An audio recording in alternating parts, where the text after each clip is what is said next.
बड़ी खबर प्रयागराज से, जहां माफिया अतीक अहमद को एमपी एमएलए कोर्ट में आज पेश किया जाएगा। अतीक अहमद को उमेश पाल अपहरण मामले में कोर्ट में पेश किया जाएगा। अतीक के साथ ही उसके भाई अशरफ को भी पेशी के लिए बरेली जेल से प्रयागराज लाया गया है। दोनों पर 2005 में हुए बीएसपी विधायक राजू पाल हत्या मामले के गवाह उमेश पाल का अपहरण करने का आरोप है। उमेश पाल का अपहरण 2006 में किया गया था, लेकिन इस पर मामला 2007 में प्रयागराज के धूमनगंज में दर्ज हुआ था। अब इसी मामले में कोर्ट में पेश होने के लिए माफिया अतीक अहमद को साबरमती जेल से और अशरफ को बरेली जेल से प्रयागराज लाया गया है।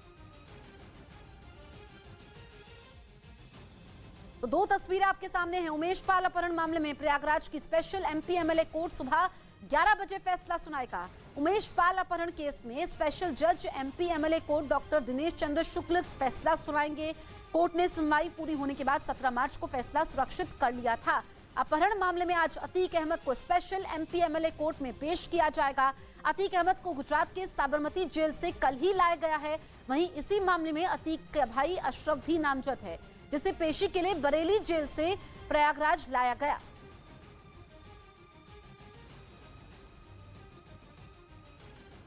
तो दो तस्वीरें आपके सामने हैं और आज सुबह 11 बजे फैसला आने की उम्मीद है। अतीक अहमद को कोर्ट में पेश किया जाएगा और 100 से ज्यादा मामलों में वांछित, लेकिन अतीक अहमद, अगर आज सजा का ऐलान होता है तो ऐसा पहला मामला होगा जिसमें अतीक अहमद को सजा होगी। अतीक अहमद जुर्म की दुनिया का ऐसा नाम, जिसने जुर्म की ऐसी किताब लिखी कि आप पन्ने पलटते जाइए, किताब खत्म ही नहीं होती है। और उसका भाई अशरफ, जो कि हर गुनाह में उसका बराबर का भागीदार रहा। कल हमने देखा कि किस तरीके से उसको गुजरात की साबरमती जेल से प्रयागराज लाया गया। प्रयागराज ये वो इलाका जहां पर उसकी हुकूमत थी। और इस वक्त मेरे सहयोगी मानव मेरे साथ लाइव मौजूद है उमेश पाल के घर से। सीधे उनके पास हम चलते हैं। मानव, क्योंकि आज काफी अहम दिन है और उमेश पाल के परिवार वाले कह रहे हैं कि उसको फांसी होना चाहिए, तभी उनको शांति मिलेगी। आप बताइए कि इस वक्त क्या व्यवस्था घर के बाहर की गई है और उमेश पाल के परिवार का क्या कहना है, क्योंकि अपहरण से जुड़ा हुआ ही ये मामला है उनके। देखिए, अभी तकरीबन 7:30 बजे का समय है। इस वक्त हम उमेश पाल के घर के बाहर हैं और ये वही घर है जिसमें उमेश पाल की पत्नी जया और उनकी मां शांति देवी रहते हैं। धूमनगंज का ये इलाका है और ये इलाका हमेशा से बहुत ही संवेदनशील रहा है और यहाँ पर तमाम तरीके की वारदात पहले भी होती रही है। लेकिन अगर आप अभी तस्वीर देखेंगे तो आपको तस्वीरों में दिखाई पड़ेगा कि प्रयागराज पुलिस के करीब 2 दर्जन से ज़्यादा पुलिसकर्मी यहाँ पर तैनात हैं, जो गेट के बाहर खड़े हुए हैं, गली के बाहर खड़े हुए हैं। और घर के अंदर करीब 300 से 400 गज में पूरा मकान बना हुआ है। तो आप अंदर भी देख पाएंगे कि पुलिसकर्मी पूरे घर में तैनात हैं। फिलहाल परिवार अभी घर से बाहर नहीं निकला है। हमारी कोशिश ये है कि देश के number 1 news channel news 18 India पर उमेश पाल के परिवार से आपकी बात कराएं, उनका दर्द क्या है वो आपको सुनवाएं। क्योंकि जया पाल जो उमेश पाल की पत्नी है और विधवा है, उनका ये कहना है कि अतीक को भी पता लगे कि मौत क्या होती है, इसलिए उसको फांसी की सज़ा ज़रूर होनी चाहिए। अशरफ को भी फांसी की सज़ा होनी चाहिए। लगातार परिवार उम्र कैद से ज़्यादा फांसी की सज़ा को तरजीह दे रहा है, क्योंकि अतीक अहमद जेल में रहकर भी अपने गैंग को ऑपरेट करता है। ऐसे में परिवार की मांग ये है कि अगर फांसी की सज़ा नहीं होती है तो भविष्य में उमेश पाल के जो छोटे छोटे बच्चे हैं या बाकी जो परिजन हैं, उनका भविष्य भी खतरे में पड़ता हुआ दिखाई देता है। जी, और ये बेहद अहम दिन है आज अतीक अहमद के लिए, अतीक अहमद के भाई अशरफ के लिए, क्योंकि आज विशेष अदालत जिस तरह से फैसला सुनाने वाली है ये बहुत अहम है। सुरक्षा के तगड़े इंतजाम किए गए हैं और चारों तरफ जिस तरह से लगातार चर्चा हो रही है कि वो अतीक अहमद जिसके आतंक के बारे में, जिसके कारनामों के बारे में लगातार लोग प्रयागराज और आसपास के इलाके में, पूरे उत्तर प्रदेश में सुना करते थे, आज पहली बार ऐसा होने जा रहा है जब अतीक अहमद को जिंदगी में कोर्ट से पहली बार सजा सुनाई जाएगी। क्योंकि व्यक्तिगत तौर पर उस पर 100 से भी ज्यादा मामले हैं। कई हत्या के मामले हैं, रंगदारी के मामले हैं, फिरौती के मामले हैं, अपहरण के मामले हैं। उसके साथ ही साथ अतीक अहमद के भाई अशरफ पर भी कई मामले, और उन्हीं में से एक साल 2005 का राजू पाल हत्याकांड, जिसमें मुख्य गवाह उमेश पाल, और उमेश पाल के अपहरण को लेकर के खुद उमेश पाल ने साल 2006 में मामला दर्ज करवाया था। सुनवाई लंबी चलती रही और पिछले महीने इसी सुनवाई के बाद उनकी हत्या कर दी गई थी। लेकिन अब अपहरण मामले में आने वाला है आज फैसला, जो होगा अतीक अहमद की जिंदगी में पहली बार सुनाया जाने वाला उनके खिलाफ कोर्ट का कोई बड़ा फैसला।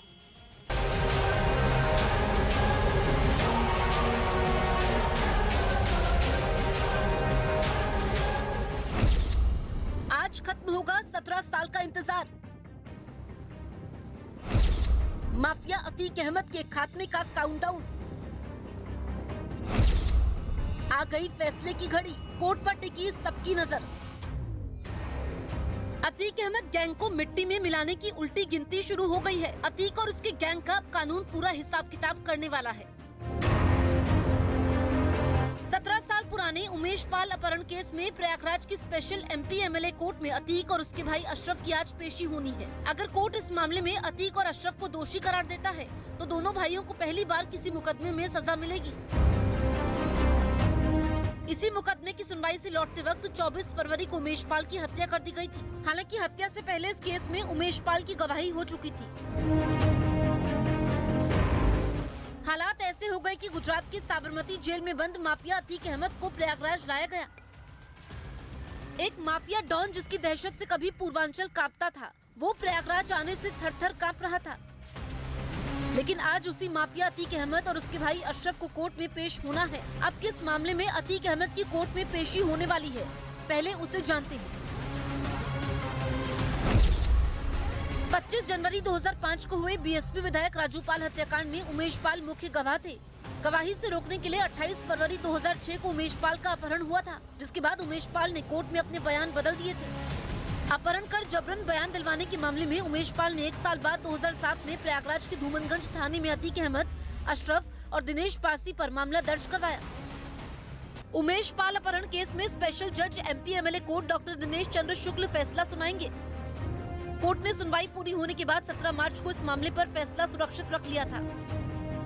हालांकि जिस उमेश पाल के अपहरण मामले में कोर्ट फैसला सुनाएगी, उसकी हत्या 24 फरवरी 2023 को ही कर दी गई।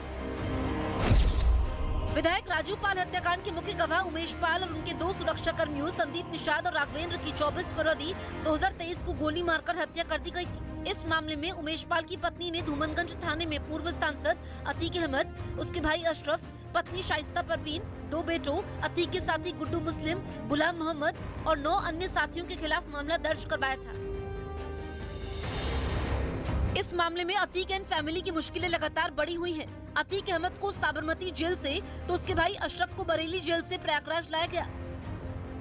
अतीक का एक बेटा असद फिलहाल फरार है, जबकि 2 नाबालिग बेटों को पुलिस ने बाल सुधार गृह भेज दिया है। वहीं माना जा रहा है कि उमेश पाल अपहरण कांड में अतीक अहमद को आजीवन कारावास या मृत्यु दंड तक की सजा मिल सकती है। तो आज का दिन वो है जो प्रयागराज के इतिहास में सुनहरे अक्षरों से लिखा जाएगा, क्योंकि अतीक अहमद जिसका दशकों से यहाँ पर आतंक चलता रहा था, आज कोई ऐसा केस है जिसमें पहली बार उसे सजा सुनाई जाएगी। मैं जेल के बाहर की तस्वीर दिखा दूं, यहाँ पर भी पुख्ता इंतजाम पूरे किए गए हैं। जो जवान है वो तैनात हैं और अभी क्योंकि समय ज्यादा नहीं है तो इसीलिए यहाँ पर इतनी सिक्योरिटी आपको दिखाई दे रही है। लेकिन मैं मानव का रुख करूंगी, क्योंकि मानव उमेश पाल के घर पर मौजूद हैं और बताया ये जा रहा है कि उमेश पाल के घर पर सिक्योरिटी टाइट कर दी गई है। मानव जरा तस्वीरें दिखाइए, क्योंकि उमेश पाल के घर के बाहर सिक्योरिटी टाइट कर दी गई है और ये बनता भी है। जब उमेश पाल का अपहरण पहले किया गया, इसी मामले में आज सजा सुनाई जाएगी, और दूसरा कि दिन दहाड़े हत्या कर दी गई, कहीं ना कहीं परिवार को भी खतरा हो सकता है।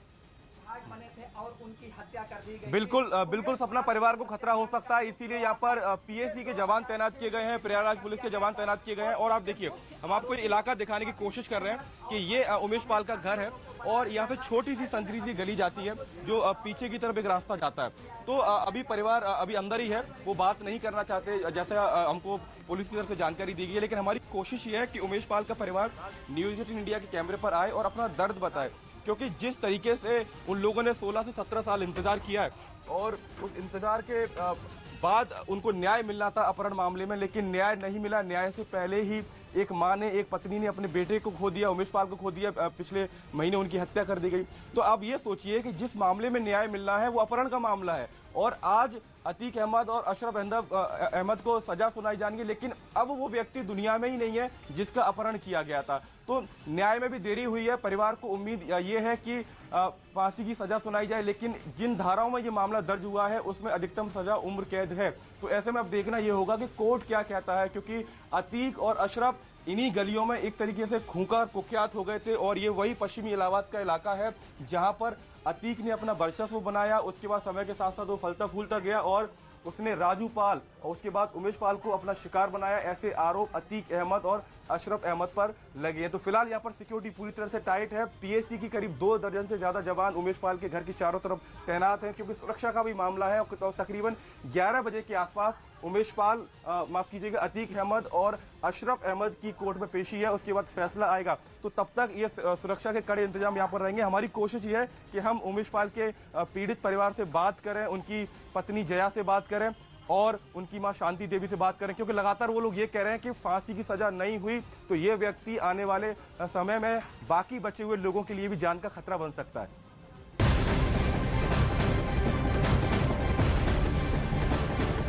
उधर कोर्ट का फैसला आने से पहले की आखिरी रात अतीक अहमद और उसके भाई अशरफ के लिए बेहद मुश्किल रही। पुलिस सूत्रों के मुताबिक अतीक अहमद को बेहद हाई सिक्योरिटी सेल में रखा गया और उस पर कई सीसीटीवी कैमरों से निगरानी रखी गई। इस दौरान अतीक के चेहरे पर रात भर तनाव भी रहा। वो बेहद कम समय के लिए सो पाया और उसकी रात घबराहट में ही बीती।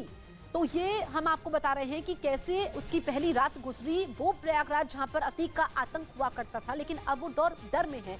और सुबह जब 11 बजे पेशी होगी, फैसला अगर आता है उमेश पाल अपहरण मामले में, तो ऐसा पहला मामला होगा जिसमें उसको सजा का ऐलान होगा। इधर उमेश पाल मर्डर केस का आरोपी गैंगस्टर अतीक अहमद गुजरात की साबरमती जेल से उत्तर प्रदेश के प्रयागराज की नैनी जेल पहुंच गया।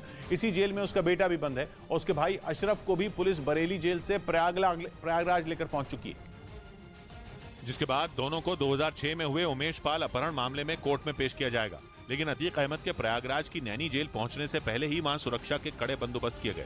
जेल के बाहर का पूरा इलाका छावनी में तब्दील कर दिया गया। चप्पे चप्पे पर पुलिस के जवान तैनात कर दिए गए। इसी दौरान शाम करीब 5:30 बजे कड़ी सुरक्षा के बीच अतीक अहमद को लेकर पुलिस का काफिला नैनी जेल पहुंचा। अतीक को पुलिस ने एक बड़ी गाड़ी में बैठा रखा था। ये वो अतीक की गाड़ी है, अतीक इस गाड़ी में मौजूद है। अतीक अहमद गुजरात की साबरमती जेल में बंद था, जिसे लाने के लिए एक रोज पहले यानी 26 मार्च को यूपी एसटीएफ के अधिकारी और 30 हथियारबंद जवान अहमदाबाद पहुंचे और उसी दिन शाम करीब 4 बजे तक गुजरात पुलिस से अतीक अहमद की कस्टडी ले ली। इसके बाद उसे साबरमती जेल से बाहर लाया गया और फिर उसे गुजरात से उत्तर प्रदेश के प्रयागराज लाने के लिए एक वैन में बैठा दिया गया। लेकिन पुलिस की वैन में बैठने के दौरान अतीक अहमद ने अपनी हत्या का शक जताया। इसके बाद पुलिस की गाड़ी में अतीक का गुजरात के साबरमती से यूपी के प्रयागराज तक का सफर शुरू हुआ। अतीक को लेकर पुलिस का काफिला साबरमती से 26 मार्च को शाम करीब 5:40 पर निकला। इसके बाद शाम 6:20 पर काफिला गांधीनगर पहुंचा, जबकि रात करीब 9 बजे राजस्थान के उदयपुर के एक पेट्रोल पंप पर काफिले को रोका गया। ये पहली बार था जब अतीक अहमद को प्रयागराज ले जा रही पुलिस का काफिला रुका था। हालांकि थोड़ी देर बाद उदयपुर में ही एक बार फिर पुलिस को रुकना पड़ा था, जहां पुलिस का काफिला 15 मिनट से ज्यादा देर तक रुका रहा। बाद में एक बार फिर यूपी एसटीएफ की टीम अतीक को लेकर प्रयागराज के लिए निकली, लेकिन राजस्थान के कोटा पहुंचने पर पुलिस को थोड़ी देर के लिए फिर रुकना पड़ा और उस दौरान पुलिस के हथियारबंद जवान अतीक की गाड़ी को घेर कर खड़े रहे। बाद में एक बार फिर यूपी एसटीएफ की टीम उसे लेकर निकल पड़ी। सुबह करीब 7 बजे अतीक को लेकर पुलिस की गाड़ी मध्य प्रदेश के शिवपुरी पहुंची। इस दौरान अतीक को भी बाहर उतारा गया। करीब 8:45 पर यूपी के झांसी में अतीक की गाड़ी दाखिल हुई। झांसी से होते हुए पुलिस उसे लेकर दोपहर करीब 12 बजे जालौन पहुंची, जहां गाड़ियों में पेट्रोल भरवाने के लिए एक बार फिर काफिले को रोकना पड़ा। अतीक अहमद जिस गाड़ी में मौजूद है, तमाम हथियारबंद जवानों ने इस गाड़ी को चारों तरफ से घेर लिया है। लेकिन इसके बाद पुलिस की गाड़ियां अतीक को लेकर तेजी से आगे बढ़ गईं। दोपहर 12:45 पर बुंदेलखंड एक्सप्रेसवे पर अतीक की गाड़ी पहुंची और कड़ी सुरक्षा व्यवस्था के बीच अतीक की गाड़ी तेजी से बुंदेलखंड एक्सप्रेसवे पर दौड़ने लगी और फिर हमीरपुर होते हुए अतीक को लेकर पुलिस का काफिला चित्रकूट पहुंचा, जहां दोपहर करीब 3:30 बजे रेलवे क्रॉसिंग पर पुलिस को एक बार फिर रुकना पड़ा। इस दौरान अतीक की गाड़ी के आसपास हथियारबंद जवान तैनात दिखे। जिस तरह से गाड़ी में अतीक को रखा गया है, यहाँ पर सुरक्षा में तमाम मुस्तैद जवानों की भी मौजूदगी, लेकिन रेलवे क्रॉसिंग पर यहाँ पर गाड़ी रोकनी पड़ी है। हालांकि थोड़ी देर बाद चित्रकूट से पुलिस का काफिला निकला और करीब 4:30 बजे प्रयागराज की सीमा में दाखिल हुआ। वहां से करीब 1 घंटे के बाद अतीक को लेकर एसटीएफ की टीम नैनी जेल पहुंच गई। अहमदाबाद से एसटीएफ की टीम रविवार की शाम 6 बजे निकली थी, जो सोमवार शाम 5:30 बजे प्रयागराज के नैनी जेल पहुंची। मतलब पुलिस ने 1270 किलोमीटर का सफर 23.5 घंटे में पूरा किया।